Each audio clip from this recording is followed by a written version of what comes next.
Et si on parlait de ce qui se passe dans la tête des entrepreneurs, en laissant de côté les posts LinkedIn qui se veulent inspirants? Dans le podcast En Off, produit par Shine, le compte qui libère le potentiel des pros, des entrepreneurs reviennent sur leur parcours et leur rapport à la santé mentale au travail.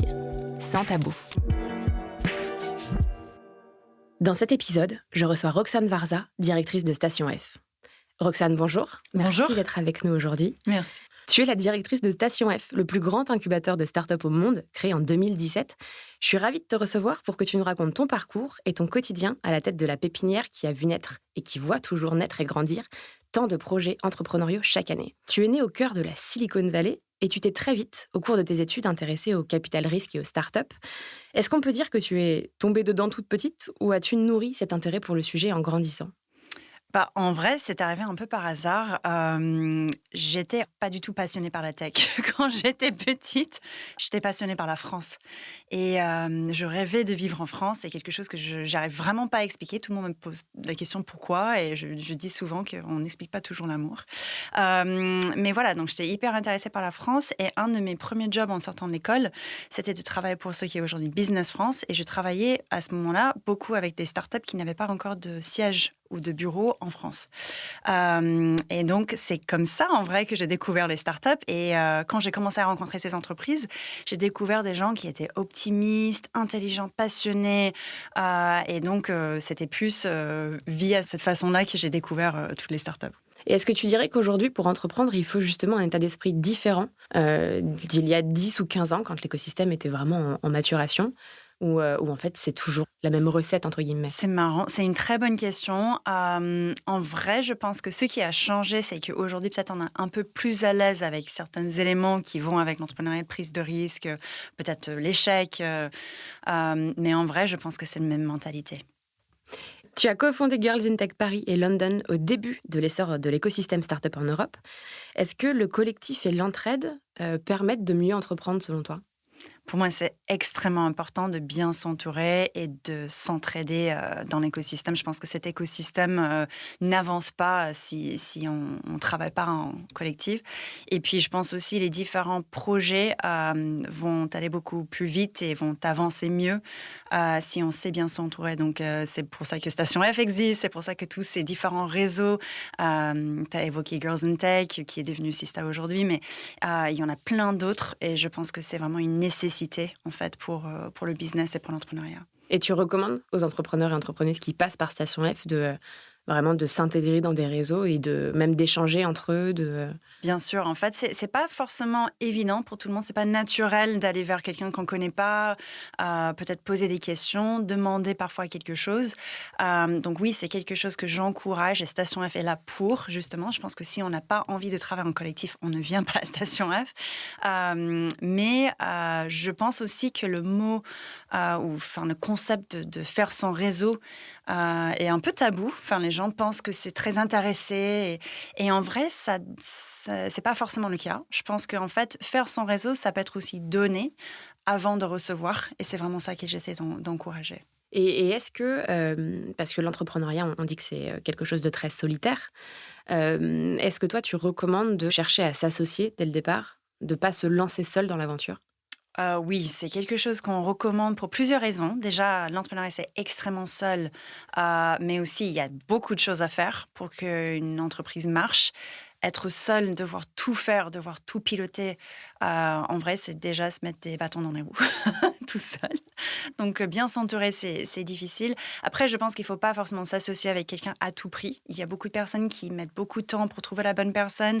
Il y a beaucoup de programmes qui permettent de rencontrer des personnes avec qui on peut s'associer. Je pense notamment au programme qu'on a à Station F qui s'appelle Entrepreneur First, où on peut arriver sans projet et sans cofondateur, sans équipe et trouver tout ça pendant le projet. Je trouve ça fabuleux. Mais sinon, oui, je pense que c'est quelque chose d'extrêmement délicat. On dit souvent que c'est comme un mariage et je pense que ça ne doit pas être moi. Et donc, c'est un mariage qu'on peut faire entre amis, en couple, ou est-ce qu'il vaut mieux essayer d'éviter de mélanger sentiments et business? C'est vrai, il y a de tout. Il y a des familles qui s'associent, les enfants, les parents, les frères, les sœurs, les maris, les femmes. En vrai, Enfin, il y a des gens qui disent qu'il vaut mieux éviter tout ce qui est famille. En même temps, je pense que pour certaines personnes, ça marche. Donc, c'est vraiment chaque personne de trouver quelqu'un avec qui il est à l'aise, qui l'inspire, qui a peut-être les mêmes attentes, qui a la même façon de travailler. Il y a en fait des questions, je pense que ça s'appelle le co-founder dating, une liste de 50, peut-être une cinquantaine de questions, où c'est presque comme se poser des questions dans un couple, mais il y a parfois des sujets, enfin, c'est quoi le salaire que tu souhaites gagner dans quelques années, ou tu as besoin je sais pas, de travailler comment. Et en fait, on se pose des questions difficiles au début, et comme ça, on sait est-ce qu'on part dans la bonne direction ou pas. Et est-ce qu'il y a des gros sujets sur lesquels s'écharpent généralement les associés et qui font qu'une association fonctionne pas?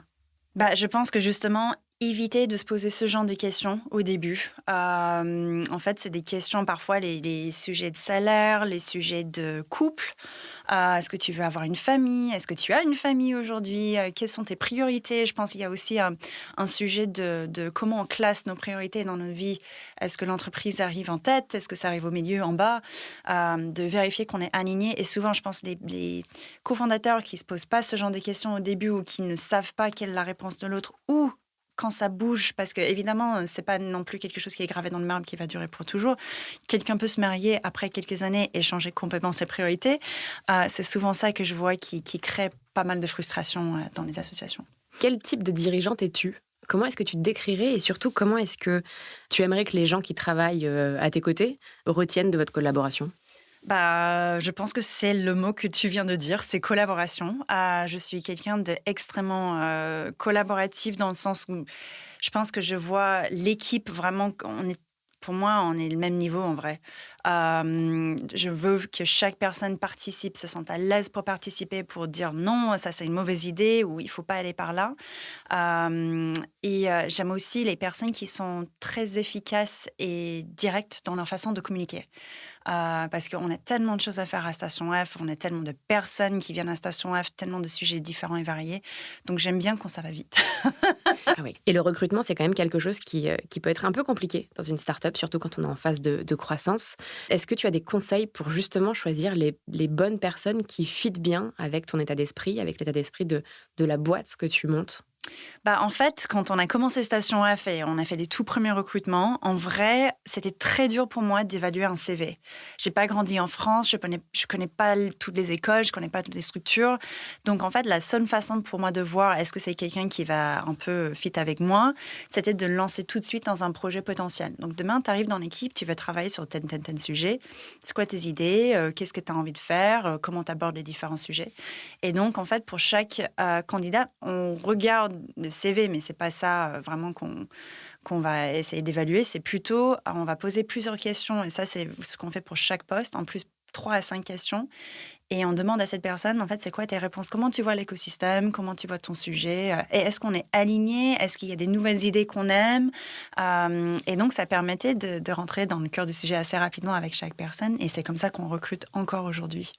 On associe souvent entrepreneuriat et performance. Et il y a eu un peu une course effrénée à donner toujours plus, qui a longtemps été le maître étalon de la réussite. Que t'évoque, toi, cette notion de performance? Quel rapport est-ce que tu entretiens avec le sujet? Performance, pour moi, juste en entendant le mot comme ça, je pense surtout aux chiffres, malheureusement. Je pense qu'on met énormément de focus sur les chiffres dans l'écosystème, la croissance et le chiffre d'affaires et le levée de fonds. Et voilà, on est en train de parler toujours de chiffres. Mais en vrai, l'entrepreneuriat, il y a plusieurs formes d'entrepreneuriat. Il y a tellement de différentes façons de monter son entreprise. Il y a des micro-entreprises, il y a des personnes qui font ça pour pouvoir vivre avec plus de liberté et plus de flexibilité et pas forcément pour gagner plus et se lancer dans une centaine de pays tout de suite. Donc en vrai, je pense qu'on met beaucoup d'attention sur ce performance chiffrée. Mais performance pour chaque personne peut dire quelque chose de complètement différent selon ses envies et selon pourquoi il ou elle a monté l'entreprise. Donc, moi, j'ai plus envie que l'écosystème reconnaît que l'entrepreneuriat, c'est pas juste les levées de fonds, les chiffres, les croissances, les licornes et tout ça, mais aussi de reconnaître, c'est aussi la créativité, la flexibilité, la liberté pour chaque personne de pouvoir créer pour soi. Et alors, la performance, quand elle s'applique à toi, c'est vraiment, t'es performante quand tu fais quoi? Quand t'es justement créative et libre? Oui, en vrai, je pense que oui. Station F, on a de la liberté parce qu'on n'est pas du tout dans cette logique de devoir générer beaucoup de chiffres. En fait, Station F, depuis le début, on veut juste être à l'équilibre. C'était la demande de Xavier et on est à l'équilibre depuis le début. Donc, l'idée, c'est de juste générer de l'argent pour pouvoir réinvestir dans nos activités et développer nos activités pour nos entrepreneurs. Je trouve ça assez sain, en vrai. Et du coup, la performance pour nous, c'est déjà quand on arrive à atteindre cet objectif, parce que sinon, Station F n'existe pas. Mais en vrai, je pense que c'est aussi quand on a des startups qui sont contentes de ce qu'on fait et ce qu'on propose. Donc, tous les différents projets, les initiatives, de pouvoir accueillir des profils de partout, des profils qui couvrent des différents secteurs, qui répondent à des besoins qui changent en permanence. Donc, c'est vraiment comme ça qu'on mesure la performance. Et évidemment, on regarde aussi si nos startups arrivent à atteindre leurs propres objectifs qui souvent sont chiffrés. Mais voilà, on essaie toujours d'aider cet état d'esprit, cette créativité. Quels sont tes rituels, tes habitudes qui te permettent de recharger tes batteries et de repartir du bon pied? De quoi est-ce que tu as besoin pour être dans de bonnes conditions? L'organisation, pour moi, c'est extrêmement important. C'est quelque chose où je pense j'ai dû faire énormément de travail et de progrès. Quand j'étais chez Microsoft, je me considère comme mal organisée à cette époque-là. En fait, je savais pas comment. Enfin, quelles étaient mes priorités, comment m'organiser en termes de temps. Je ne savais pas dire non aux demandes où j'estimais que ce n'était pas forcément pertinent ou nécessaire. Je ne savais pas comment dire à quelqu'un, au lieu de faire un rendez-vous, est-ce que tu peux me poser tes questions par mail? Je peux aller plus vite, je peux te répondre plus vite même. Et avec Station F, en fait, quand j'ai pris le poste, j'ai su tout de suite qu'avec l'ampleur du projet et la variété d'acteurs qui voulaient contribuer à être impliqués, il fallait que je mette tout de suite un cadre pour moi-même, sinon ça n'allait pas fonctionner. Donc, je fonctionne vraiment en priorité. J'ai testé énormément d'outils de productivité, mais finalement, je trouve qu'en fait, les choses assez classiques fonctionnent plutôt pas mal. To-do list assez classique. J'ai pas besoin de plein d'outils pour me rappeler ceci, cela. Je suis sur mon calendrier, je pense, la moitié de la journée juste pour vérifier que voilà, tout rentre dans mon agenda. Et sinon, j'essaye de, quand je quitte le bureau et quand je ne regarde pas mes mails en permanence, je ne check pas mes mails tout le temps. Donc, en fait, de bien distinguer entre là, je suis au travail, je me donne à fond, et là, je suis chez moi et je n'ai pas besoin d'être connectée en permanence. Le week-end, pareil, je me repose et j'encourage l'équipe à faire pareil. Je pense que c'est extrêmement important que si on ne met pas cet exemple-là, l'équipe sera moins à l'aise pour faire pareil. Donc, c'est pareil pour les vacances. Et voilà, ça, c'est des choses que j'ai changées avec Station F parce que ce n'était pas le cas avant. Tu te donnais à fond sans déconnecter jamais? Ouais, et en fait, j'ai vécu, Microsoft, j'ai vécu vraiment des moments très difficiles en termes d'organisation, en termes d'énergie, en termes de envie de travailler. Et pareil, même pour TechCrunch. TechCrunch que j'ai fait avant Microsoft, j'avais l'impression qu'il fallait toujours sortir l'article avant tout le monde. Il fallait toujours être connecté pour savoir ce qui se passe. Et j'avais vraiment du mal à me déconnecter. Et là, c'est moins le cas. Et sinon, est-ce que tu as d'autres habitudes? Je ne sais pas, est-ce que le sport est particulièrement important? Est-ce que voir tes amis faire la fête, comment est-ce que tu décompresses, quoi? Avec tout ce que tu viens de dire, je vois mes amis, je joue un peu de piano, je passe un peu de temps en famille, j'essaye de en fait, avoir des projets, même si ce n'est pas des projets qui vont vraiment donner quelque chose. J'essaie de toujours avoir quelque chose qui est un peu loin de monde de la tech, juste pour... j'essaie de lire parfois des choses qui ne sont pas des livres business. J'essaie de dessiner de temps en temps, d'écrire quelque chose qui n'a pas de lien avec le travail. Donc, je pense que c'est important pour... juste déconnecter et penser à autre chose. Quand j'ai des vacances, j'essaie de bouger, de quitter Paris, de voir autre chose. Donc voilà, tout ça, c'est super important. Et sinon, je reviens quand même sur quelque chose qui m'aide dans ma productivité. Il y a beaucoup de gens qui détestent les transports. Moi, j'aime bien les transports parce que je considère que ma journée commence dans les transports. Donc, je check mes mails quand je rentre dans le métro. Quand j'arrive au bureau, je sais que j'ai plus besoin de traiter mes mails de la matinée. Et c'est pareil, quand je quitte le bureau, j'ai pas besoin de checker mes mails en fin de journée parce que je sais dans le métro, je vais pouvoir le faire avant de rentrer chez moi. Donc vraiment, j'utilise ce temps pour gagner un petit peu. Et après, quand je rentre chez moi, normalement, j'ai fini de traiter mes mails dans le métro et je peux maintenant passer à autre chose. Alors tu dis, j'essaye de dessiner. Tu dis j'essaye parce que ça demande un effort. Ça demande un effort. Oui, oui, je mets ça dans mon agenda. Ah ouais. Tu mets Je tes mets, temps perso, tes activités ouais, ou perso. parfois je mets juste des rappels, parce que je pense que si, ça montre aussi un engagement de vouloir le faire. Si je mets ça au même niveau que mes autres priorités pour le travail, oui, c'est souvent le soir, c'est souvent le week-end, mais je mets quand même dans mon agenda, oui. On a essayé de déconstruire la notion de performance un peu plus tôt. On a aussi parlé de productivité, mais on y reviendra. Je te propose de faire la même chose avec la notion d'échec. Dans les années 2010, tu as importé la FailCon en France, un événement qui avait pour but de dédramatiser l'échec. Qu'est-ce qu'un échec pour toi et comment réagis-tu en situation problématique?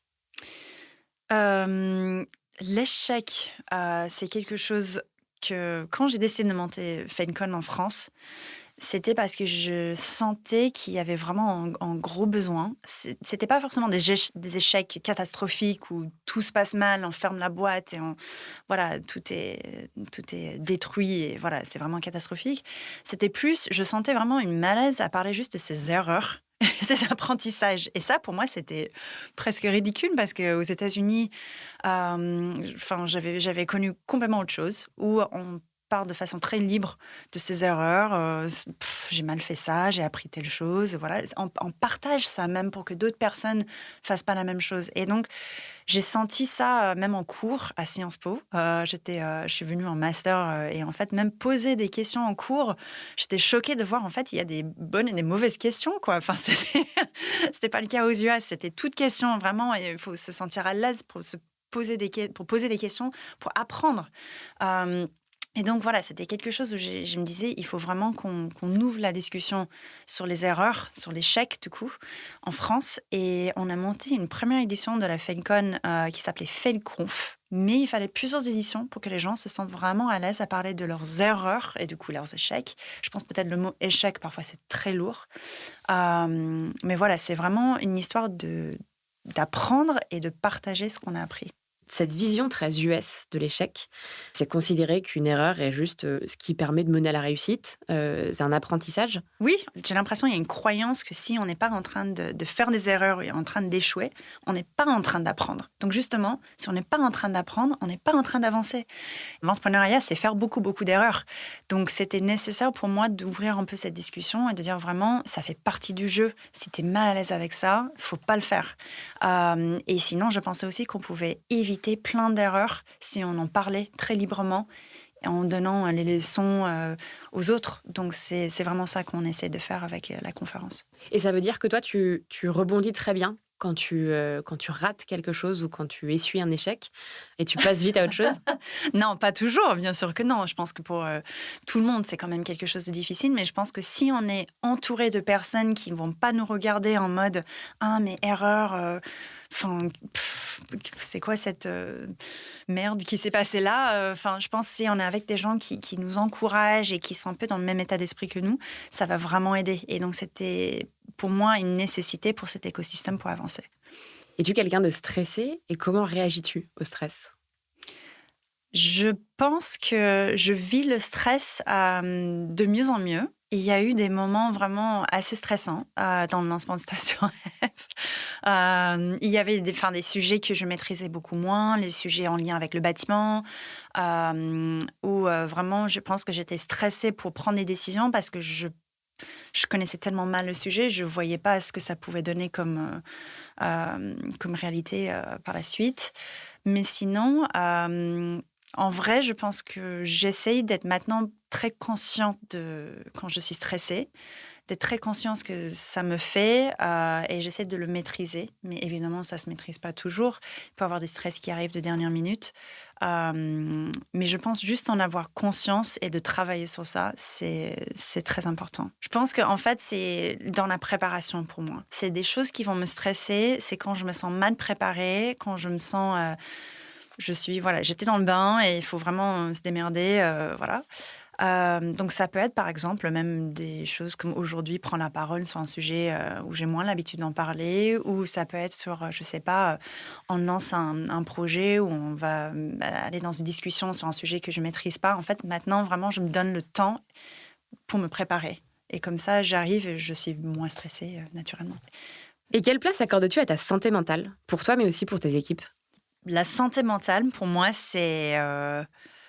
Enfin, je pense que c'est assez en lien avec pouvoir se déconnecter, avoir un équilibre avec son travail et sa vie perso. Je pense que c'est aussi bien gérer le stress. Enfin, je pense que c'est plein de différents sujets dans son ensemble et c'est extrêmement important pour moi. Et c'est aussi, je pense, euh, enfin, on ne peut pas toujours imaginer ce qui se passe dans la vie perso de quelqu'un aussi. Donc, se donner le temps pour digérer les différentes choses qui arrivent dans sa vie. Donc, moi, j'essaye déjà pour moi-même de mettre en place tout pour que vraiment je me sens bien au quotidien, que ça soit au travail, à la maison, dans les différentes situations. Et pareil pour mon équipe. Donc, quand j'ai quelqu'un qui vient me voir en mode j'ai telle chose qui s'est passée dans ma vie perso, t'as pas besoin de venir au bureau, prends le temps qu'il faut. Enfin, vraiment, je pense qu'il faut s'adapter à chaque situation. Je peux pas imaginer tout. Je dis pas à tout le monde de venir me voir demain en me disant qu'il se passe quelque chose à la maison, mais je pense vraiment c'est extrêmement important de reconnaître ces différents moments et de s'ajuster en fonction. Donc, santé mentale est extrêmement important. Est-ce que tu dirais aujourd'hui que tu mènes une vie équilibrée? Moi, je pense que oui. Je pense que oui. Je me sens extrêmement bien, enfin, physiquement, mentalement. J'ai hâte d'aller au travail. J'aime aller au travail. Vraiment, c'est un plaisir pour moi. C'est marrant parce que souvent, on part de remote et travaille en remote. Moi, j'aime bien voir mon équipe. J'aime bien voir les gens à la Station F. Vraiment, c'est un plaisir. Et je pense que si j'avais pas cet équilibre, ça serait vraiment différent. La période que j'ai passée chez Microsoft était le plus difficile et moins équilibré pour moi parce que vraiment, j'avais du mal à dire non, j'avais du mal à m'organiser, j'avais juste complètement du mal avec cet équilibre. Et du coup, chaque personne que je rencontrais, je ne pouvais pas donner le temps à cette personne. Ça ne me donnait pas de l'énergie, ça me prenait de l'énergie. Je rentrais chez moi épuisée alors que j'avais l'impression d'avoir pas fait la moitié des choses qu'il fallait faire. Donc, c'était vraiment un cercle vicieux. Et là, aujourd'hui, je pense que c'est plus ou moins l'inverse. Il fallait passer par plein d'étapes. Je pense qu'un élément aussi qui était très compliqué pour moi, c'était apprendre à dire non. Mais pas dire non en mode je refuse, je ne fais pas, mais juste je fais différemment. Donc, les personnes qui me je reçois beaucoup de demandes différentes aujourd'hui. Ça peut être, je sais pas, je travaille sur un master, j'ai besoin d'aide, je veux venir à Station F, je veux lancer un projet avec Station F. Je reçois beaucoup de demandes et souvent les demandes viennent en forme de prise de rendez-vous. Et dire, désolé, je peux pas faire un rendez-vous, mais je veux quand même t'aider avec ta question. Est-ce que tu peux me poser tes questions par mail? Et en fait, parfois les gens disent oui, parfois les gens disent non. Mais enfin, avoir peur de dire non, je peux pas prendre ce rendez-vous, ça me bloquait énormément. Et aujourd'hui, je gagne beaucoup, beaucoup de temps en passant par mail, en travaillant les différents formats de recevoir ces demandes. Comment est-ce que tu jongles entre ta charge mentale perso et ta charge mentale professionnelle? En termes de charge mentale, j'ai une to-do list où je mets tout ma vie. Je sais pas, préparer mes impôts, aller chercher quelque chose. Enfin, je mets tout. Et comme ça, je vois vraiment tout ce que je dois traiter dans ma vie. Tout va dans mon agenda à un moment donné. Et c'est comme ça que je gère. Donc, j'ai pas l'impression que ça me pèse particulièrement. Et je traite tout de la même façon. Donc, vraiment, non, je pense que vraiment écrire quelque chose et le sortir de sa tête, que ça soit quelque chose à traiter, une tâche à faire, ou que ça soit un sentiment, une fois que c'est sorti de ma tête, j'y pense plus. Un sentiment? Ça peut être un sentiment.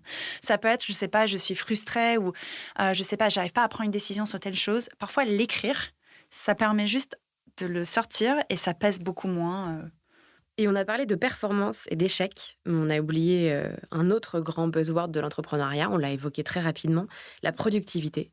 Est-ce une notion importante pour toi et comment est-ce que tu réagis face aux ayatollahs de la productivité qui officient sur LinkedIn et en librairie? C'est très marrant la productivité. Productivité pour moi, c'est juste organisation. Hein. C'est pas un truc vraiment très différent. Il y a peut-être dans le mot productivité une notion d'aller vite, mais je pense pas que ça soit forcément nécessaire. En vrai, j'avais des phases où j'ai testé, je lisais beaucoup sur la productivité.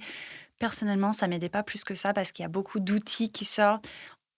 Passer du temps. En fait, il y avait une période où je téléchargeais, j'installais plein d'applications de productivité, je mettais tout, je voyais est-ce que je suis plus à l'aise là ou là. En vrai, je suis revenue à la liste classique qui s'affiche dans ma boîte mail où je passe quand même beaucoup de temps. Donc, je vois en permanence ma to-do list toute la journée. Et en fait, j'ai un sentiment de vouloir enlever des choses. Donc, ça, c'est quelque chose qui m'aide à avancer naturellement. Et je pense que j'ai mis beaucoup de temps pour me rendre compte. C'est un truc tout bête et hyper classique qui fonctionne mieux pour moi. Et un agenda aussi, ça n'a rien d'extraordinaire. Agenda classique, Google Calendar, je mets tout dedans. J'ai mon agenda accessible à toute l'équipe aussi, comme ça ils voient. Roxane est dans le métro à telle heure. Mais voilà, comme ça vraiment, je sais où je dois être et ce que je dois faire à chaque moment. Ça m'enlève beaucoup de pression et c'est ça ma façon d'être productive. Et si tu pouvais revenir en arrière, y a-t-il des choses que tu ferais différemment? Oh là là, beaucoup de choses. Beaucoup de choses. Avec Station F, on parlait des échecs, des erreurs tout à l'heure, mais il y a eu plein d'erreurs et d'échecs et des choses qu'il fallait retravailler, refaire, relancer, ne plus jamais faire, qu'on a fait à Station F. Et je pense à un exemple que j'adore, mais qui est extrêmement parlant à beaucoup de personnes qui étaient à Station F au début, c'est qu'on a lancé Station F sans service client. On a oublié le service client. C'est juste, on avait regardé et on a pris plein de leçons des différents espaces start-up dans le monde, mais de beaucoup plus petite taille. Et du coup, il n'y avait pas de service client, il n'y a pas besoin. Il y a 10 start-up, on connaît tout le monde, on peut parler avec tout le monde. Et là, mine start-up, on a juste complètement zappé qu'il fallait des outils pour. Donc voilà, aujourd'hui, on a corrigé ça et on essaie de mettre beaucoup, beaucoup d'attention sur l'expérience client. Pour finir, est-ce que tu aurais un conseil à donner à une entrepreneuse ou à un entrepreneur qui se lancerait aujourd'hui? Bien s'entourer, je pense que je mets encore l'accent sur ça. Bien s'entourer, les bonnes personnes, prends le temps. Et surtout pour les personnes qui se lancent, je pense que c'est les premières personnes d'un projet qui met le ton. Donc il faut prendre son temps, il faut faire des tests parfois. Je pense que les gens qui décident trop vite de s'associer sans vraiment, passer un week-end, passer une semaine, passer 3 mois, s'il faut, pour voir si ça match. Je pense que c'est ce qu'il faut pour vraiment être bien dans son projet et bien par la suite. Donc vraiment ne pas prendre ça à la légère. C'est peut-être un de mes plus gros conseils. Mais sinon, c'est aussi parce que tu as dit les gens qui veulent se lancer aujourd'hui. Et je pense qu'aujourd'hui, il y a beaucoup... monter sa start-up est devenu vraiment quelque chose de très sexy et tendance. Mais je suis convaincue qu'il y a plein de choses à faire autour de monter sa start-up. On peut monter un projet. Moi, j'ai jamais monté une start-up. J'ai monté plein de projets entrepreneuriaux qui m'ont donné aussi même énergie. Et, je pouvais monter un média, j'ai monté une conférence, j'ai monté une association, plein de différents projets. Et donc, je pense aussi que les personnes qui se forcent à monter une start-up, peut-être il faut aussi réfléchir à je commence avec un petit projet et peut-être ça peut emmener vers une start-up. Il y a aussi plein d'exemples de start-up qui ont commencé comme ça. Ça a commencé une newsletter, ça a commencé un YouTube, ça a commencé avec juste quelque chose où la personne faisait quelque chose dont elle était passionnée. Et de petit en petit, c'est devenu un business. Donc, je pense que c'est vraiment là il faut commencer et ne pas forcément se forcer à monter une entreprise aussi parce qu'on est entouré aujourd'hui par d'autres personnes qui sont en train de le faire. Merci beaucoup, Roxane, pour ton temps et d'avoir été avec nous aujourd'hui. Merci, c'était un plaisir. Ce podcast vous a été présenté par Shine, le compte qui libère le potentiel des pros. Envie de découvrir plus de témoignages? Écoutez les autres épisodes dans Off. Et si vous avez aimé ce podcast, n'hésitez pas à vous abonner et à ajouter des étoiles sur votre plateforme d'écoute préférée.